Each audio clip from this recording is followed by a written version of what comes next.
vilambitani, that which minimizes the value of liberation. To attain the nirvana, liberation, one has to undergo a severe type of tapasya, austerity. But the Lord is so merciful that he incarnates to diminish the burden of the earth. Simply by remembering such activities, one can defy the pleasure derived from nirvana and reach the transcendental abode of Lord, to associate with him eternally, engaged in his blissful loving service. So this is the end of purport.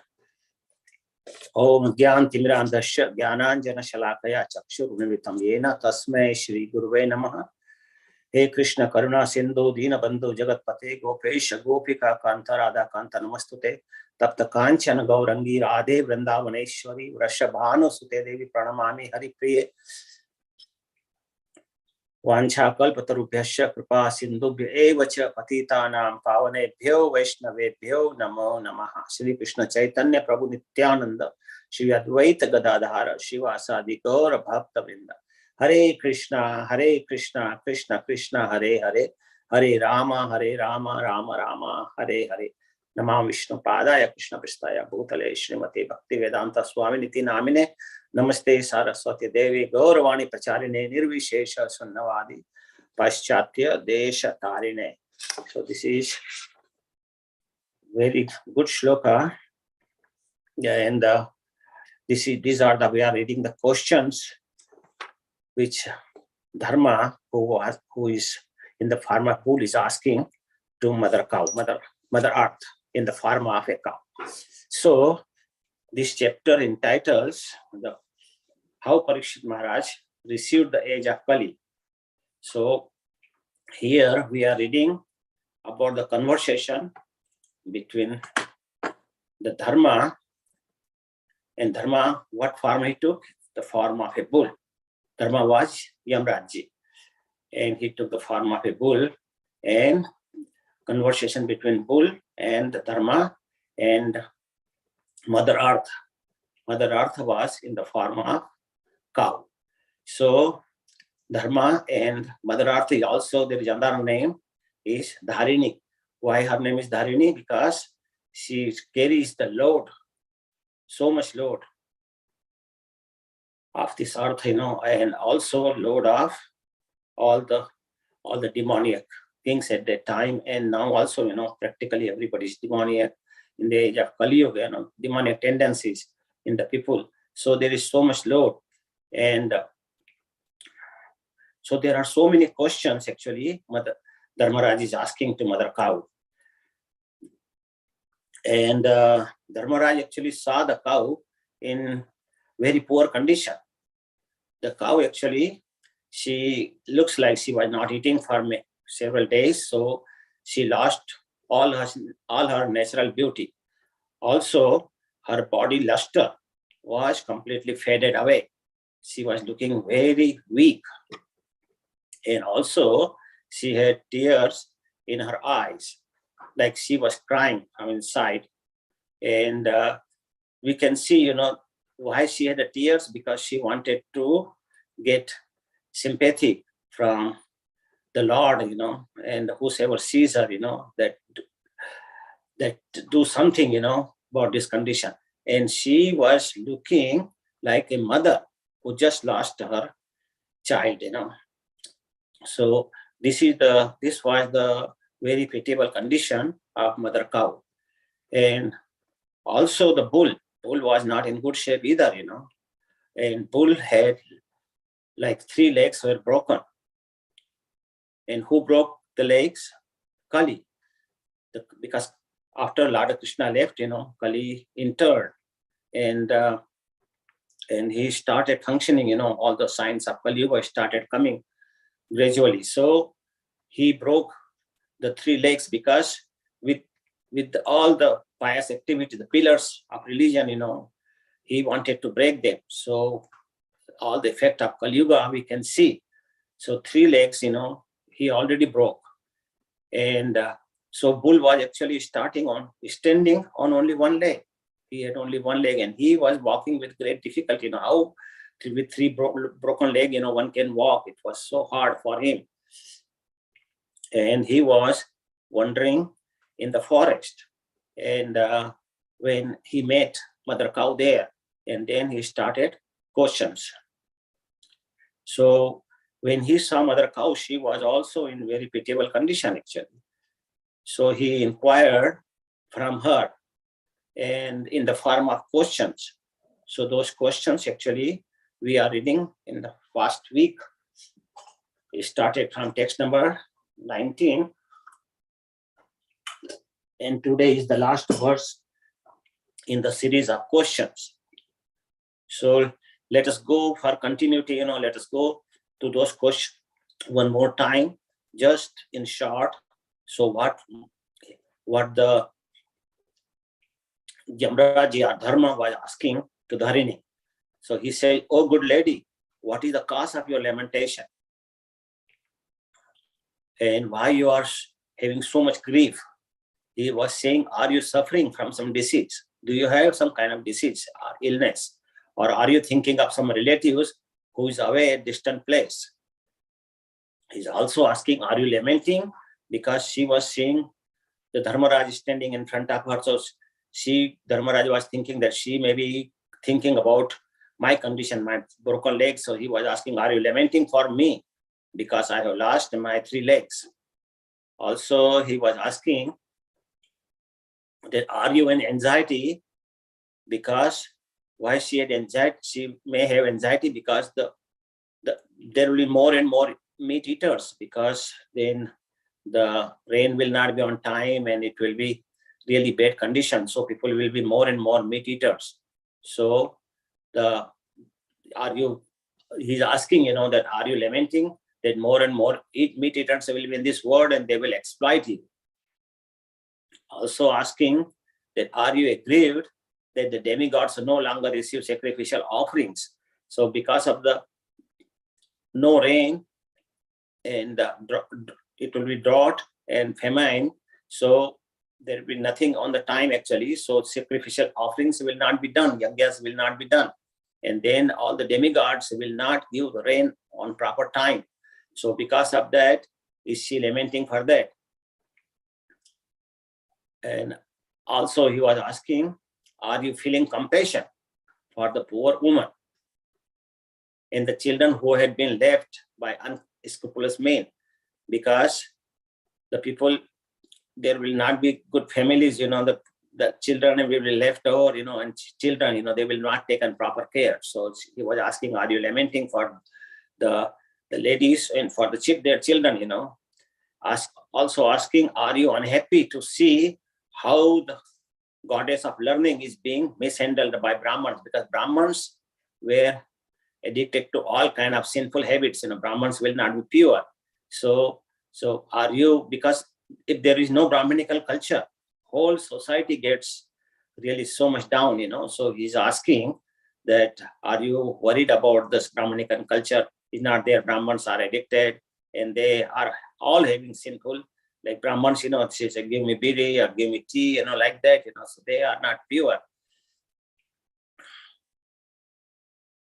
And also those Brahmins, some may be good Brahmins, but they are forced actually to take shelter of the kings, because king will be paying them, So, and those kings, they are all karmis, so they will not have any respect for the Brahmins and Brahminican culture. So this administrative head, because those administrative heads will come under the influence of Kali. So, and under the influence of Kali, their all affairs will be in disorder. So they will not be acting properly what they should act, like pious kings actually performing their duties, like Maharaj Yudhishthira is performing, Parikshit Maharaj performing, and all the Prahlad Maharaj, all the kings, they were performing very good. So he said that those will not respect, those kings will not, and administrative heads will not respect the Brahminican culture. That's why are you in lamentation? Are you unhappy because of this? And because of the general population no longer follows the regulatory principles? Because when the Kali's effects comes, in this material world, then people, the regulatory principles of meat eating, sleeping, mating, defending, all things changes, and people act unrestrictedly. There is no restriction.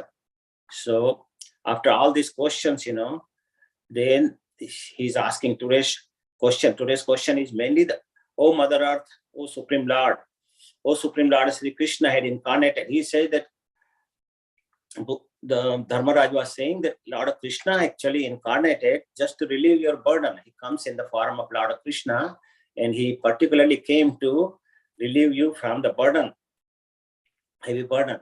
And Lord Krishna, after that, he left this planet to go to his Golok Vrindavan. So are you bereft of his presence, and are you thinking about that he is not present here and remembering his transcendental activities and feeling separation from him? And that's why you are in this condition. So that's what he was asking. And he said that I think the powerful influence of time actually must have taken away all your good fortune, because when Krishna left this planet, all the Kali Yuga came, and effect of Kali Yuga came. So good fortune is all gone. And for this reason, you are lamenting now. So all these questions he was asking, and from tomorrow we will read, how Mother Earth is answering to Dharmaraj, about all these questions. So in today's verse 23, if we read, it says that the Supreme Personality of Godhead, Hari, he actually incarnates to unload the burden of this earth. He said, Bhuri Bharavatara. Bhuri Bharavatara means he comes to reduce the burden. So actually, here, what kind of burden we are talking about? So burden is from the impious and sinful activities of the kingly order. Demonic kings, they had all the bad habits, and those people actually, they do so much pap karma, and pap karma of the all general populace also, they are not properly trained in Brahmanical culture. So that was not the weight of the earth itself, or weight of the sea, some sea water, rivers, not that kind of weight. In that kind of weight, Mother Earth always carries. That doesn't bother her. But the weight of the pap karma of the kings and of the general populace, that really bothers her. So here we are talking about that weight, of the sinful activities, impious activities. So that word is used, the Bhuri Bharavatara. So if you read the Krishna book, which Srila Prabhupada wrote even before going to 10th canto, he wrote the book because he was not sure whether he will be able to finish whole Bhagavatam, and he knew that the 10th canto, Radha Krishna's activities, Leelas, are so important. That's why he started, after writing few cantos in the beginning, he started writing the 10th canto actually, because so that way, even if Sri Prabhupada leaves this word, the Krishna book is here, that people can remember the activities of Lord Krishna reading that book. So in that book, in the Srimad Bhagavad, in Krishna book, right in the first chapter and first paragraph, I will just read that first paragraph. Is very important, and it's related to Bhuri Bharavatara. So Sri Prabhupada says, once the world was overburdened by the unnecessary defense force of different kings. So there was so big armies of all the kings, and there were so many kings all over, and they were all actually demoniac kings, but they were posing themselves as the royal order. At that time, the whole world became perturbed, and the predominating deity of this earth, known as Bhumi Devi, Bhumi went to see Lord Brahma, because when she was overburdened by these impious activities, then she thought that let me see Lord Brahma. So whenever Mother Earth gets herself in the trouble, she goes right away to Brahmaji to tell of her calamities due to demonic kings. So Bhumi actually assumed the form of a cow. So she became Dharini and she presented herself before Lord Brahma with tears in her eye. So she was bereaved and was weeping just to invoke the Lord's compassion. She was crying because getting the compassion of the Lord. So actually this is the weeper, like the mothers, normally does that. If she cries, it melts the heart of the person, her husband or relatives or somebody, when they cry, because they cannot see the crying of a lady. So that's why she was crying, just to invoke the sympathy or compassion. So she related the calamitous position of the world. So she actually told what is going on. And after hearing all these calamities, what Mother Earth was going through, Lord Brahma became very much aggrieved. And he at once started to ocean of milk. On that ocean of milk, Lord Vishnu resides.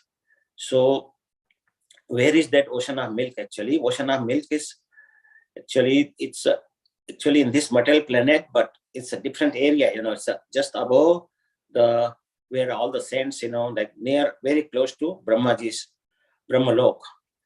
So it's a part of actually Vaikuntha Lok, but still very close to this Earth planet actually. Similarly, we have another planet also, which is the Vaikuntha Lok, where the Dhruva, where there is place for King Dhruva. So that place also actually it's Vaikuntha Lok, because when this whole earth actually goes under the sea, in the water and everything, still that planets never gets damaged. They are like permanent.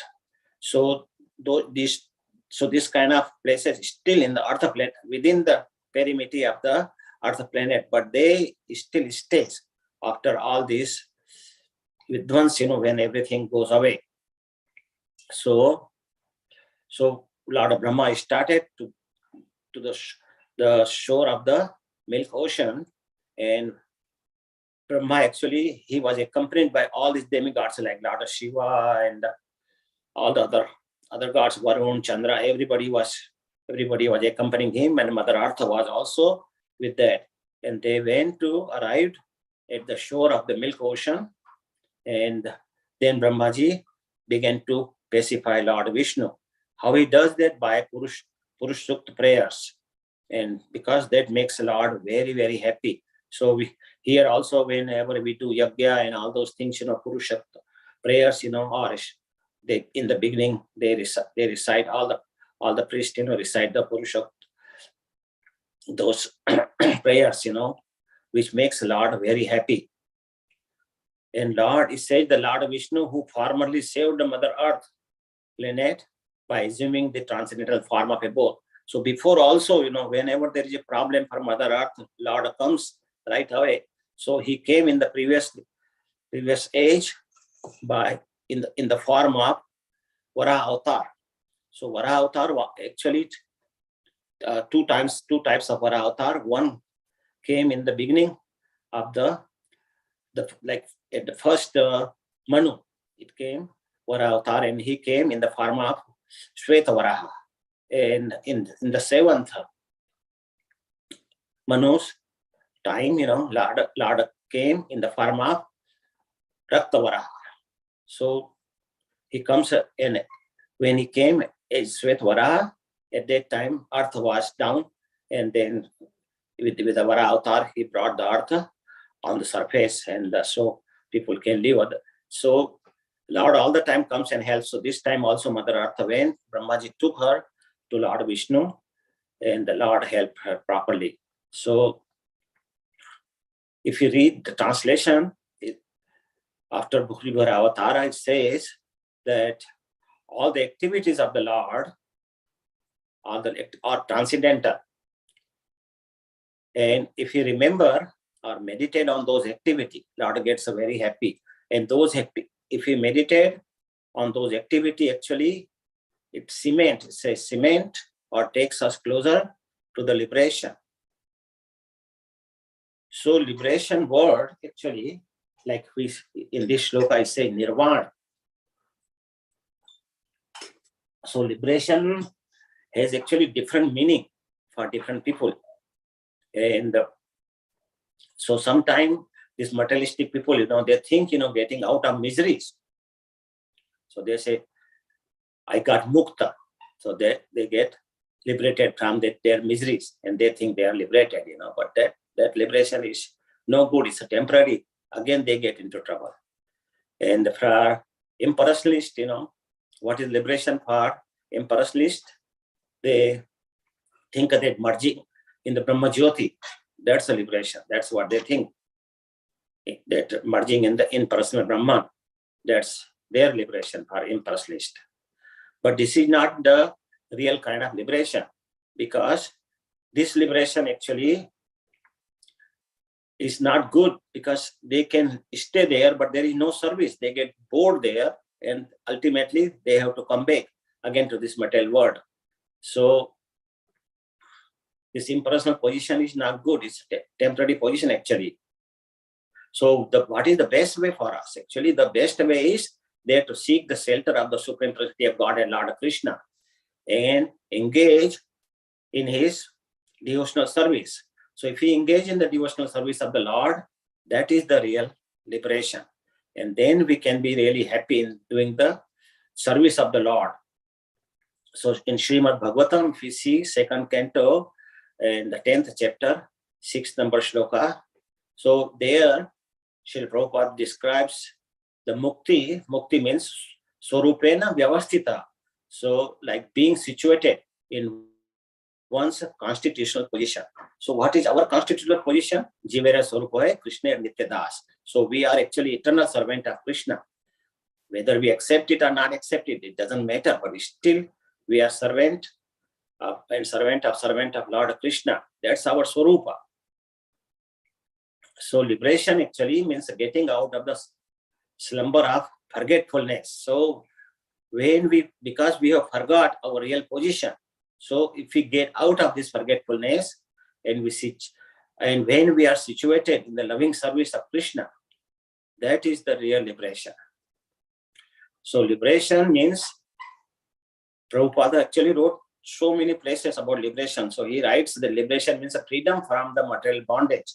Because when we are in the womb of the mother, we remember everything and we say, Lord, when I go out, I will do all the services for you and I will be Krishna conscious all my life. But as soon as we take the air of this material world, and once we get the effect of these three modes of material nature, so we get into material bondage. And so when we get freedom from this material bondage, that's a liberation.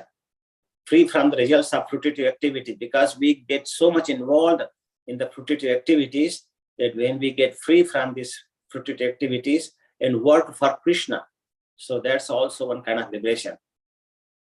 And becoming free from relativities of this material world, so that's also liberation.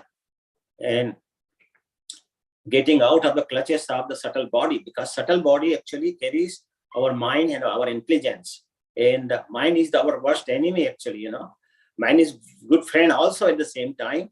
But if we listen to mind, then it's not good, because mind all the time goes towards bad things, sensual enjoyment and everything. But if the mind goes towards Krishna, he's our best friend also. So when we get out of the clutches of subtle body, then we actually are free.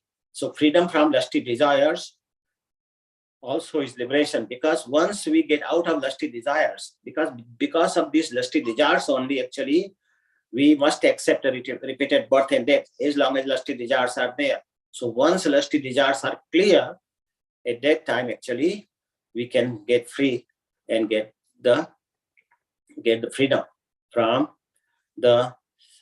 all this material bondage. So actually liberation means giving up the false consciousness and reviving our original service to the Lord. Once we revive the original service of the Lord, and with full surrender to Krishna, when we surrender completely to Krishna, that's the best liberation actually. So last line, what the last line of this shloka says, karmani nirvana vilambitani. So nirvana means salvation or liberation, and vilambitani means that which entails. So the word nirvana actually, when we see, there is nirvana, so many restaurants have that name in all the Buddhist restaurants, and so actually Srila Prabhupada gave class on in LA on this shloka, and he says that nirvana, there is no actually benefit, So nirvana, what is the meaning of nirvana? Nirvana means ultimate stage of release or liberation from the miseries. That's what they think, when we are out of the miseries, that's our liberation. But the miseries will come again, They don't say that serving the Lord is the best thing. They don't say that, They just say that when our suffering goes of this world, sufferings of this material world goes, and we are out of the cycle of birth and rebirth, then we are in nirvana. So that nirvana is no good actually, because there is no service to the Lord, and those people who get nirvana, they can go up to Brahmalok, so they are still living in this material world, and again they will come down. As in Bhagavad Gita clearly says, Abrahma puna loka punaravartino arjuna maupetyatyo kanteya punarjanmana vidyate. So from lower planet to the lowest, from the highest planet, the Brahmalok, to the lowest planet, the Patalok, all are the places of misery. Everywhere there is lots of miseries. So wherein the repeated birth and the death takes place. But Krishna says here, one who attends my lok, he never goes back there, and he attends my abode. So say, O son of Kunti, that person, he never takes a birth again, who comes to his loka. So how we can get to abode of Krishna actually, that we have to think. So Chaitanya Charitamrita says, Nama Chintamani Krishna, Chaitanya Rasa Vigraha, Purna Siddho, Nitya Mukto, Abhinatvam, Nama Namina. So Krishna's name is so powerful that it's like a Chintamani. Chintamani is like a touchstone. So, and there is no, say, Abhinatvam, Nama Namina. So there is no difference in Krishna and Krishna's name. And it's like Chintamani. So whatever we want, Krishna will fulfill desires. Krishna fulfills desire of everyone actually.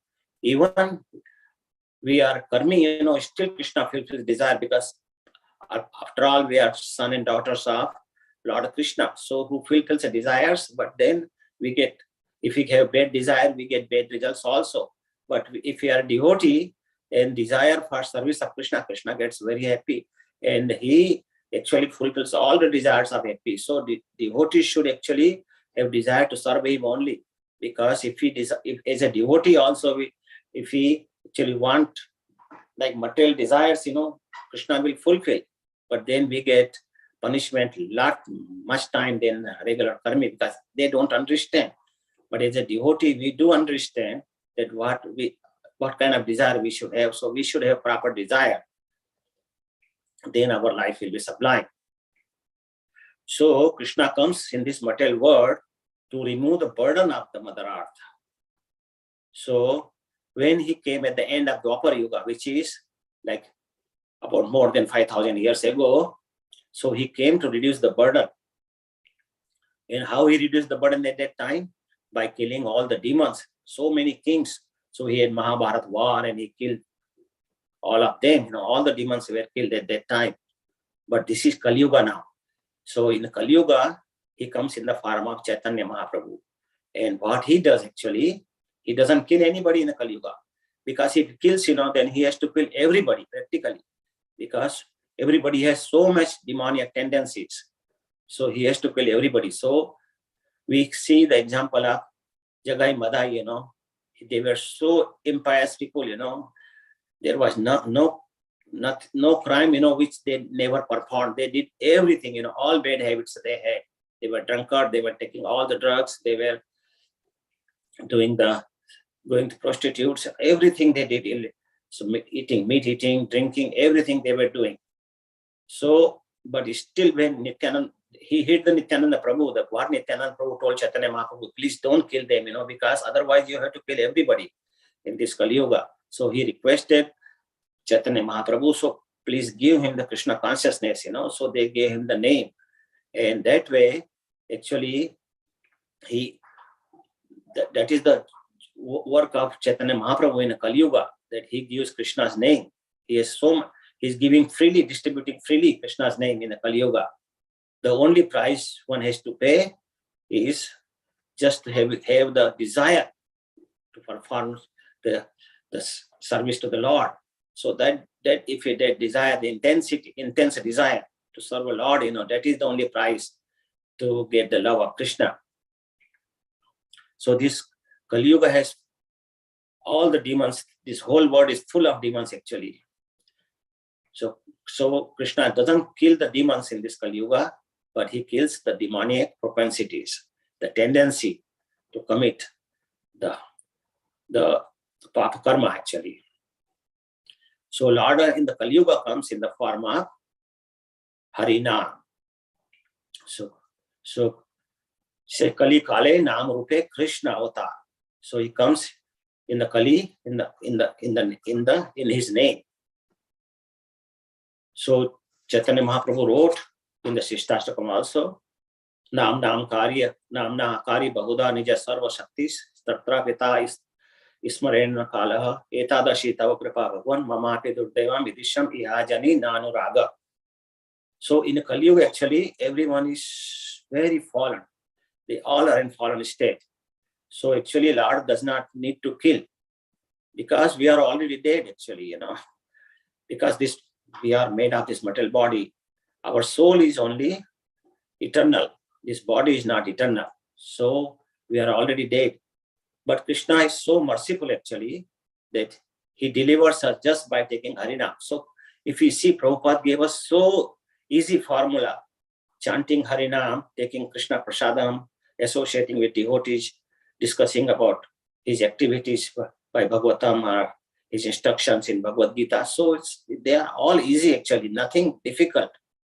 Because in Satyuga, you have to do the tapasya for so many years, thousands and thousands of years, like Parvati Mata did 60,000 a year, just to get Lord Shiva.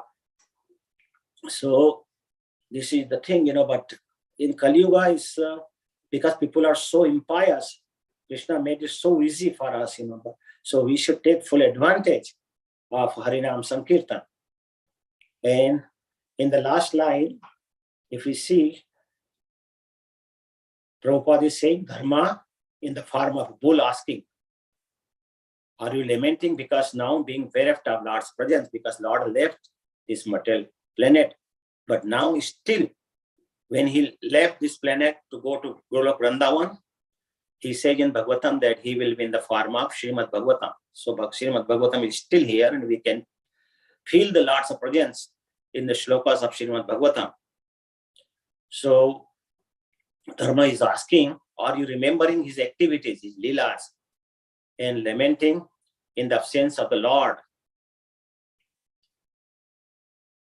Is your sadness caused by your contemplating on his pastimes? So Mother Earth is asking that, are you contemplating Lord Krishna's leela and you are actually feeling sorry in the absence of Lord in this material world?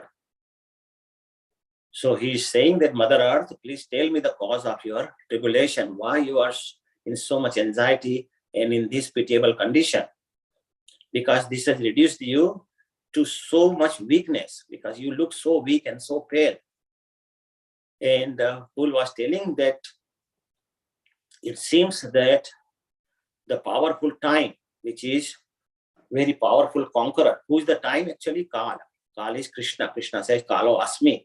So he said that he looks like the God has stolen forcibly all your good fortune, and that's why you are in this condition.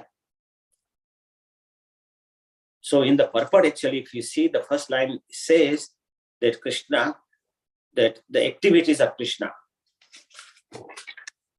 We said the activity of Lord includes celebration. So what kind of activities actually Krishna has? So actually, if you see, Krishna has no particular duty because he is the enjoyer actually, and to be enjoyed on Prakriti, we all are Prakriti, part of Prakriti, and Krishna is the only enjoyer. He says, Bhaktanam Yagya Tapasa, Sarva Loka Maheshwara. So all the duties to run this material world is actually performed by his expansions and his incarnations. He doesn't do himself actually.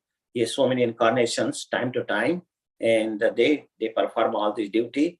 So what he does then, he himself actually enjoys in Golok Vrindavan, which is his home, with his most intimate friends.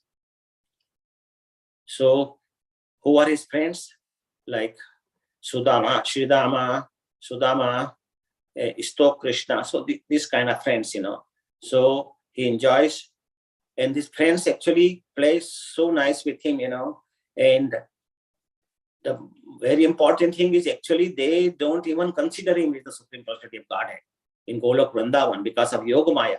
If those friends know that Krishna is the Supreme Personality of Godhead, they cannot play so nicely with him, Like they tell, Krishna to sit down on their back, or they say that Krishna, now you lost the game, so now you have to take us on your back.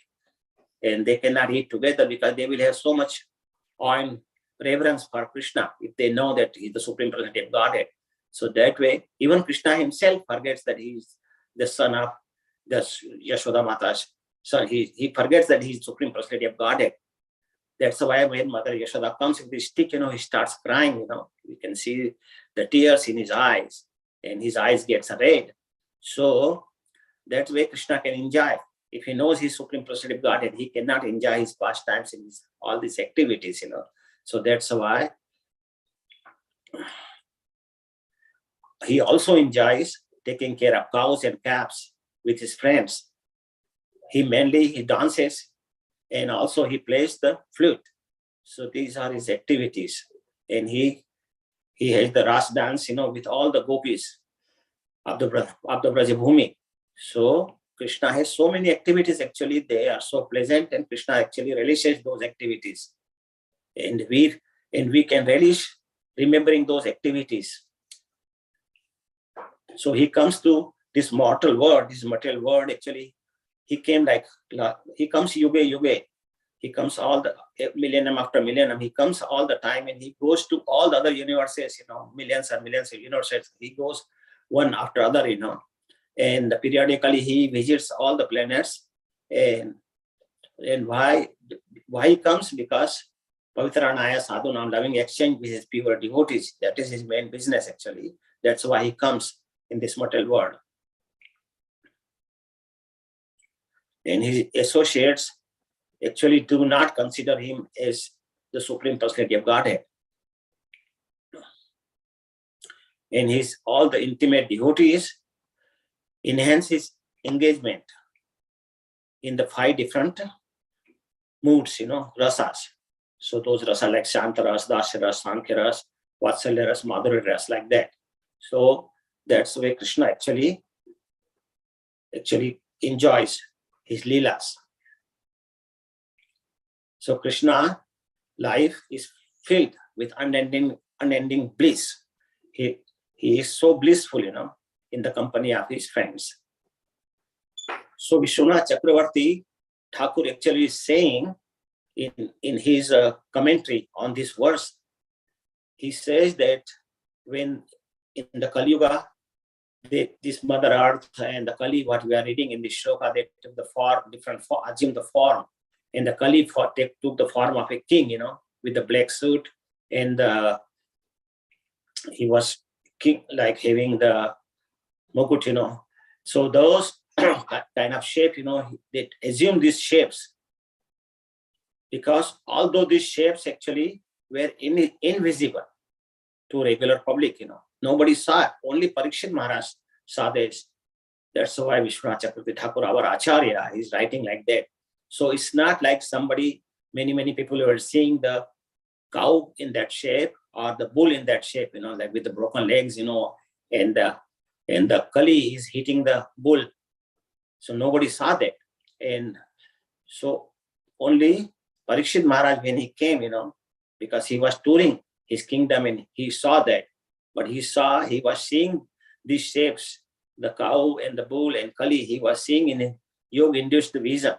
So he has a special vision. In that way, he was meditating in his trance because he was a pure devotee, and Lord actually fulfills the desires of all the pure devotees. So he has desire to see these things. That's why Vishwanath Chakravarti Thakur is writing that he could be able to see in his trance. These events actually, what is written in this chapter, they are visible to only Maharaj Parikshit. Nobody else saw that. And he also could see in this meditative or yogic trance. So now when the Kali Yuga started, when he saw these forms, he saw these about, actually Kali Yuga started at the end of Mahabharata. But after that, Krishna lived some time. So Kali Yuga could not show any effect of Kali Yuga, because as long as Lord is present on this earth, Kali Yuga's effect will not be here. So when Lord left this body and he went to his own Swalok, Swadham, at that time, actually, all the effect of Kali Yuga started coming gradually. So like in the Vedic calculation, it is said that Krishna left his body and Kali Yuga starting time of Kali Yuga. Actually, Kali Yuga started 3,102 years before Christ. So if you take that figure, 3,102 years plus the year going on is 2023, 2023.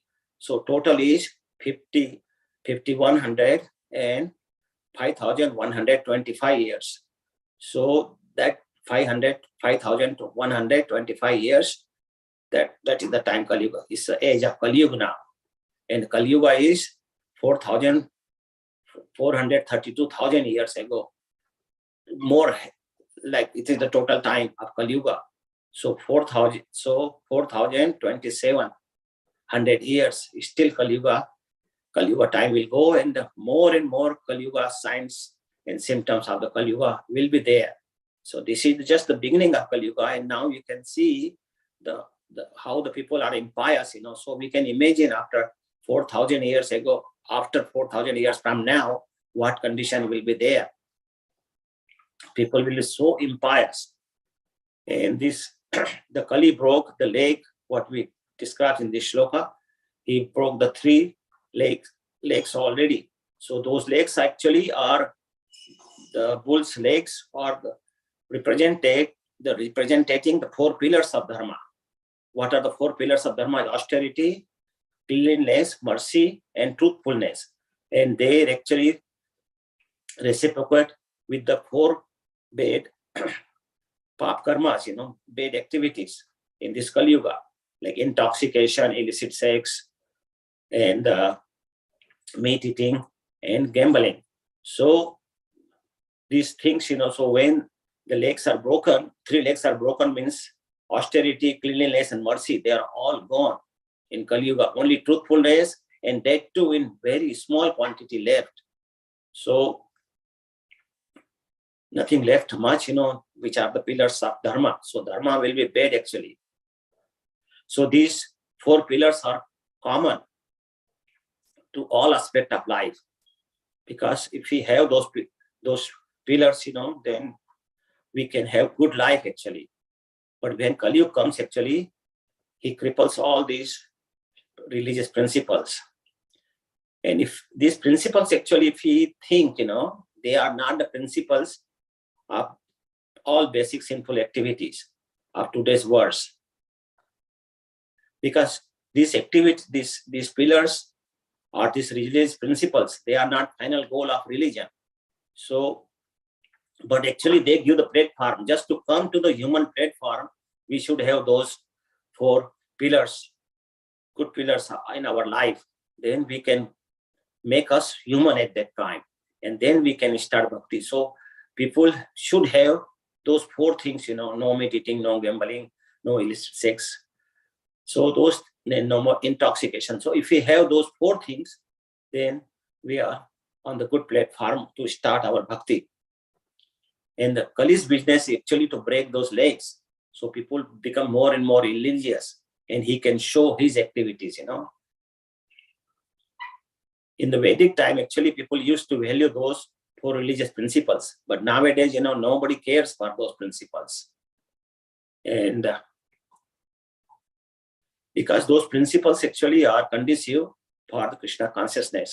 So we should have those, and we should actually, like in this shloka, it says that remembering that, are you remembering Lord Krishna and his activity? So that is the main principle, and feeling separation in his absence. So actually we should think and meditate on those activities, and that way we can actually remember Krishna, always chanting his names, reading his books, listening his classes, and remembering, contemplating on those Krishna Leelas.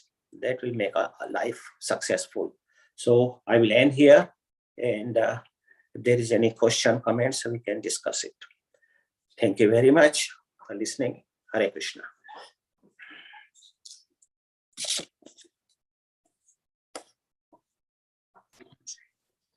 Thank you very much, Prabhu.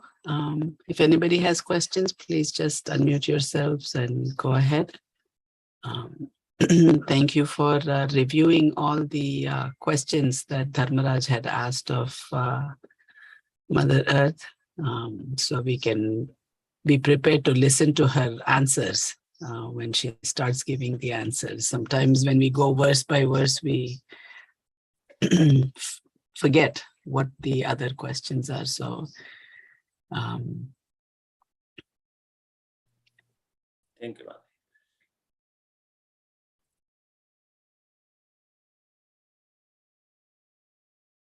Dronacharya Prabhu, you have any announcement for tonight?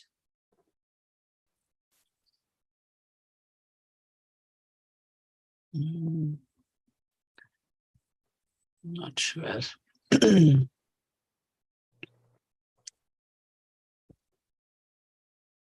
All right. Yeah. Nobody's any question, we can end here. Vancha kalpatarubhyasya kripa sindhubhya eva cha patitanam pavanebhyo vaishnavebhyo namo. Thank you very much for a nice class. Thank you very Thanks much, Prabhu. a lot. Thank you, Kaivalya Prabhu. Hare Krishna. Thank you, Prabhu.